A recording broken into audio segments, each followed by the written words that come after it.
The chapel froze when my mother's voice cut through the air. "You changed your name." Not shock. Judgment. Every head turned. My father's hand tightened around the funeral program until the paper bent. My brother stopped laughing mid-step in the doorway, like someone had yanked the sound out of him.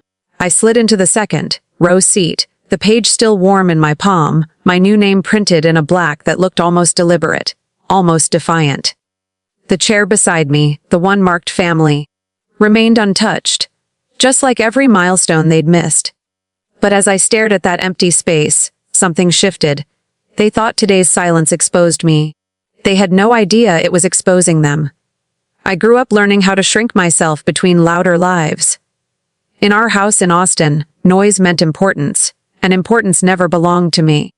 I learned that early, the way children learn gravity, not through explanation, but through impact. I remember the sharp click of my mother's heels on tile whenever Brendan needed something urgent, something loud enough to matter.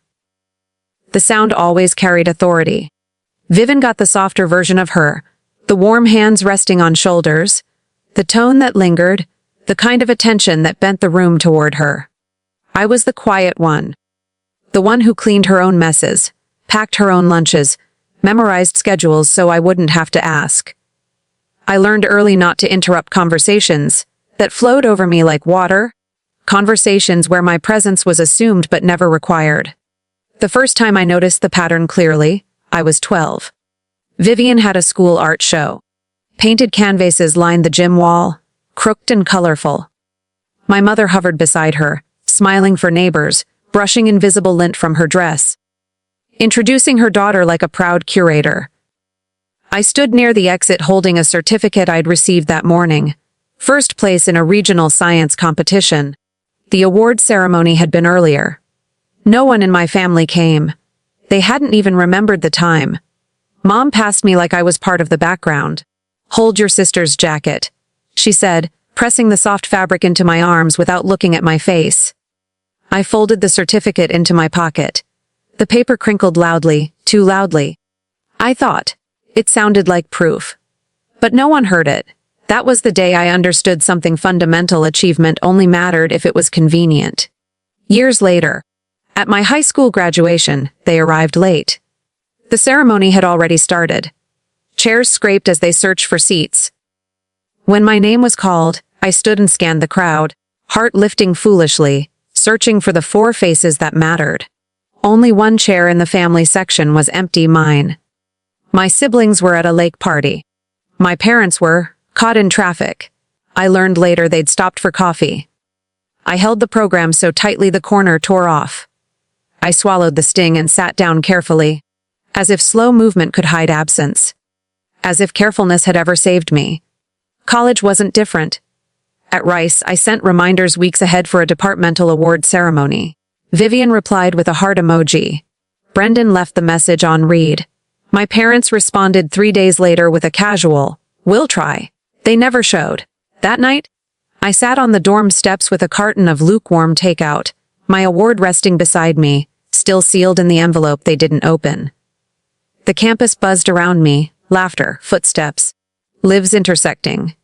I ate slowly, chewing longer than necessary, stretching the moment so it wouldn't end with me going back inside alone.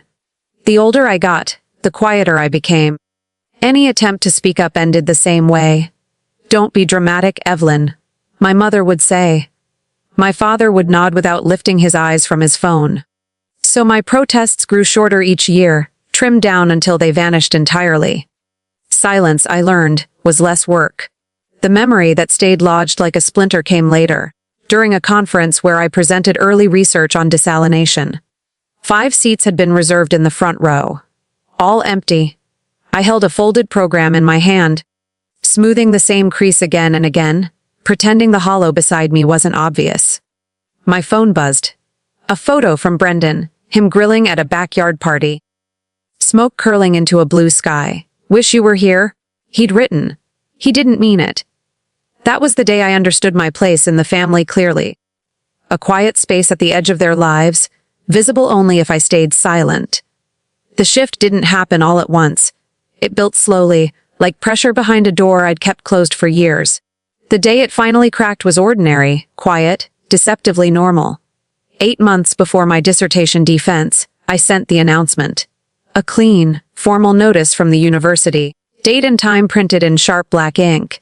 I mailed it to the house in Austin. I texted it. I dropped it into the family group chat, April 22nd, 30:00 p.m. My mother responded hours later. So proud, sweetheart. Vivian sent a thumbs up. Brendan typed, nice. I told myself it was enough. Through winter. I repeated the date at every Sunday dinner. Mom nodded without looking up from her phone. Dad murmured something that might have been agreement. Vivian talked about her kids' soccer schedules. Brendan circled back to his latest barbecue experiments. Still, I reminded them. 5 months. 3 months. 6 weeks. 2. Each reminder felt like tapping on a locked window, soundless from the other side. Then, in February, Brendan posted the invitation. Spring Barbecue Bash, April 22nd, 1 p.m., 6 p.m. I stared at the screen until the pixels blurred. When I called him, he sounded genuinely confused. What time is your thing again? He asked, like he hadn't heard it 20 times. 3, I said. People can do both, he replied easily. Just come after? Stanford was an hour away. He knew that. He didn't care. I called my mother next. She laughed softly. Honey, don't be dramatic. We'll work something out. But something settled in my chest then, a quiet certainty. They weren't confused. They weren't busy. They were choosing something else. Someone else, like always. The final confirmation came the day before my defense. My mother answered over loud music, her voice thin between bursts of laughter. I'm at Brendan's helping set up. Total chaos here. And tomorrow? I asked. 3 o'clock, right? We'll be there, she said distractedly. Vivian's bringing dessert? She hung up before I could respond. The next afternoon, standing in the hallway outside Patterson Hall, my phone buzzed. Where are you? My mother texted. We're all at Brendan's. I didn't answer. I let the silence stretch, heavy and final. And in that silence, something inside me clicked into place. I didn't cry. I didn't call back. I didn't explain. I gathered my notes, walked into the auditorium, and defended 8 years of work to a room missing 5 faces that should have been there. When it was over, when congratulations, Dr. Evelyn Brennan echoed through the chamber, I felt nothing but a familiar ache, dull and practiced. That night, while messages from my family stacked unanswered on my screen, I sat alone in my apartment, the blinds half closed, desk lamp casting a narrow pool of light over research papers, and the folded program from the ceremony. I smoothed the crease down its center one last time. Then I opened my laptop and created a folder titled Transition. No emotion, no hesitation. Just the first step toward a life they would no longer have access to. I started with the essentials. I downloaded the name, change petition from the county website and printed it. The hum of the printer filled the quiet apartment, steady and mechanical, like a heartbeat that didn't rush or falter. Instruction pages slid out one by one, required documents, identification guidelines, filing steps. I highlighted each section carefully, my pen moving in calm, even strokes. It didn't shake, not once. Next came finances. I logged into every account tied to my old name. Savings checking. Retirement. I updated contact information. Saved statements, exported records. 2 spreadsheets took shape, one listing every account linked to Brennan, another mapping how each would transfer to the new name. It wasn't revenge, it wasn't anger. It was order. By midnight, the folder on my desktop held more structure than my family had offered me in years. The next morning, I woke before my alarm. Cool air pressed against the blinds. Sunlight sharp and clean. I brewed coffee and let the steam rise slowly, watching it curl and disappear. I reviewed the petition one last time, changed into pressed slacks and a navy blouse, pulled my hair back neatly, and drove to the county courthouse. The building stood pale and quiet against the sky. Inside, the clerk slid a stack of forms toward me. Fill these out, she said. I nodded, took a seat by the window, and began, line by line. Signature by signature, my new name, Evelyn Morrison, settled into each blank space like it had been waiting there. When I handed the documents back, the clerk stamped the top page. The sound was crisp. Final. Processing takes a few weeks, she said. That's fine, I replied. Outside, the sunlight felt different, less like something I had to earn. The next phase took days. Quiet ones. I updated my email first, a clean address, unlinked to family. I transferred all research materials to a new cloud drive and deleted the old one. Messages from colleagues, mentors, friends were archived carefully. The only folder I didn't touch was a small one labeled Ruth, filled with photos of my grandmother and the birthday cards she'd mailed me through college. Her handwriting had always been steady, even when mine wasn't. By the end of the week, my digital life no longer contained the name Brennan. The physical transition followed. I packed my apartment slowly. Books stacked evenly. Clothes folded into long rows. Picture frames turned face down and wrapped. The night before the movers arrived, I stood in the center of the living room, listening to the hum of the refrigerator, the faint buzz of a streetlight outside. My phone lit up every few minutes. Calls. Texts. Missed attempts to reach for something they'd never held in the first place. I didn't answer. When the truck pulled away, carrying everything I owned toward Portland, I locked the door and rested my hand on the cool metal for a moment. Not sentiment. Just stillness. The drive north took 2 days. Long stretches of highway, muted radio. Rest stops with flickering vending machines. I stopped only for gas and coffee. Each mile felt like a thread dissolving behind me, thin connections loosening and falling away. Portland greeted me with gray skies and soft drizzle. Perfect. A city where silence didn't feel like punishment, but permission. My new apartment was small but bright, with a narrow balcony overlooking a quiet, tree-lined street. I set the boxes near the window and opened the one labeled work. Research papers, a notebook. One photo of me and my grandmother at a long past birthday dinner. I pinned it above my desk. The next morning, I walked into the environmental consulting firm that had offered me a position months earlier. The receptionist smiled warmly. My colleagues introduced themselves one by one. No one asked about my family. No one compared me to a sibling. I sat at my desk, logged into my new account, and felt a steadiness settle in my chest, unfamiliar, but welcome. Evenings became administrative and quiet. I changed the name on my driver's license. Updated voter registration, medical records, emergency contacts. Closed the last bank account tied to my old surname. Each task came with its own small sound. The tap of keys, the click of a button, the soft tear of an envelope. Not dramatic. Not triumphant, just precise, controlled. Mine, some nights I sat at my desk with the window cracked open, cool air drifting in. I'd slide another completed form into the folder and feel the tightness in my chest ease a fraction. This time, I thought, I won't fix what they've broken. It wasn't a vow, just a boundary. Weeks later, on a gray morning, the email arrived. Your name change petition has been approved. A simple sentence. A quiet switch flipped. I printed the confirmation. The page still warm when I slipped it into a folder labeled Identity. New documents followed quickly, license, bank cards, workplace records.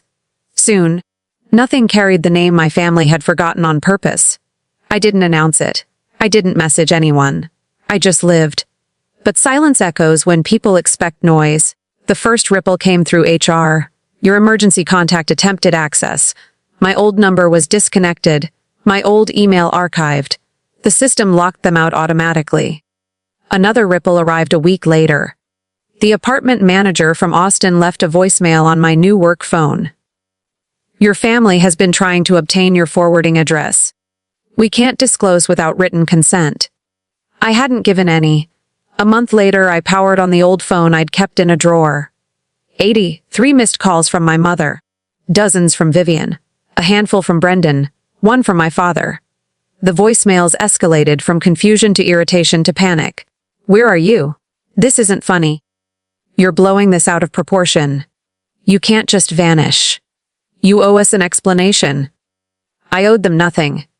I turned the phone off and placed it back in the drawer. The air felt lighter. Then came the moment that pulled me back. Great Aunt Ruth passed away quietly, peacefully. One of the few people who had ever truly seen me. I knew I had to go. Not for my family, for her. The chapel in Austin looked the same as it always had.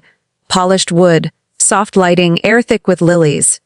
I arrived early and took a seat near the aisle. my hands folded around the printed program. The name on it, Evelyn Morrison, was still strange to my family. It wasn't strange to me anymore. They arrived together, a familiar wave of voices and movement. My mother stopped mid-step when she saw me. "You changed your name?" It wasn't a question, it was an accusation. My father's jaw tightened. Vivian blinked like she was rereading something that refused to make sense. Brendan looked as if the air had been knocked out of him. Their eyes flicked from the program to my face. Back again. "You should have told us," my mother whispered. "You should have shown up," I said, my voice level. She opened her mouth to argue, but the chapel attendant signaled for quiet. During the service, they watched me more than they listened. Every few minutes, my mother's gaze slid toward me, confusion, frustration, and something close to fear. The kind people feel when a familiar map has been redrawn without their permission. After the final hymn, she followed me outside. "Evelyn, this isn't fair," she said, lowering her voice. "We made a mistake. Families move past things." I stood beside my rental car, the wind tugging lightly at the edge of my coat. "You chose a barbecue over my doctorate," I said. "You didn't forget. You prioritized." "That's not true." "It is," I replied. "And now the systems I exist in only recognize people who show up." "You weren't listed.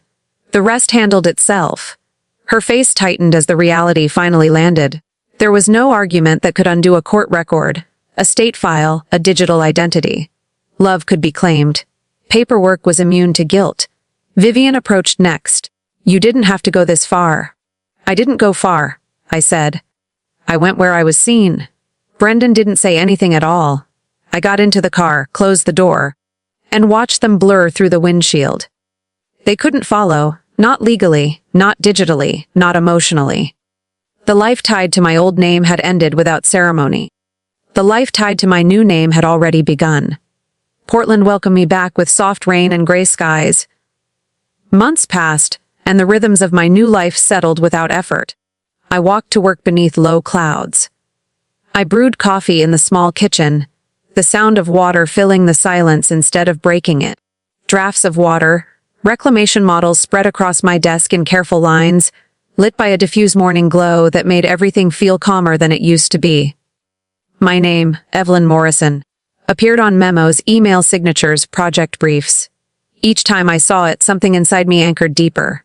At meetings, colleagues asked for my opinion without comparing me to anyone else. After work, a coworker invited me for coffee, or Alex met me at a quiet cafe tucked between brick buildings. He listened. He remembered. He asked about my desalination research and meant it. Some evenings, I sat on the balcony with a blanket around my shoulders, the city humming softly below.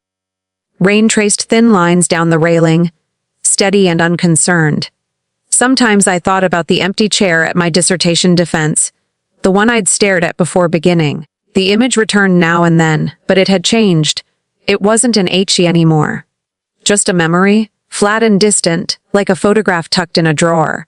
I didn't hate them. That surprised me. Hatred required weight, and I no longer carried theirs. The paperwork had done what I never could. It carved a clean boundary, not a wall, a line. On one side, the life where I waited to be chosen. On the other, the life where I didn't. When I left the courthouse months earlier, I hadn't been running from my family. I had been walking toward myself, toward a name that belonged to someone who showed up for me, even when no one else did. Now, in the soft drizzle of an Oregon evening, I understood something quieter than forgiveness, simpler than closure. I wasn't missing anymore. I had arrived. Boundaries aren't punishments. They're proof of where you finally learn to stand. My family spent years forgetting me in rooms I worked hard to enter. So I built a life in a place where showing up wasn't optional. Now, when I sign my name, Evelyn Morrison, the silence that follows isn't empty, it's mine.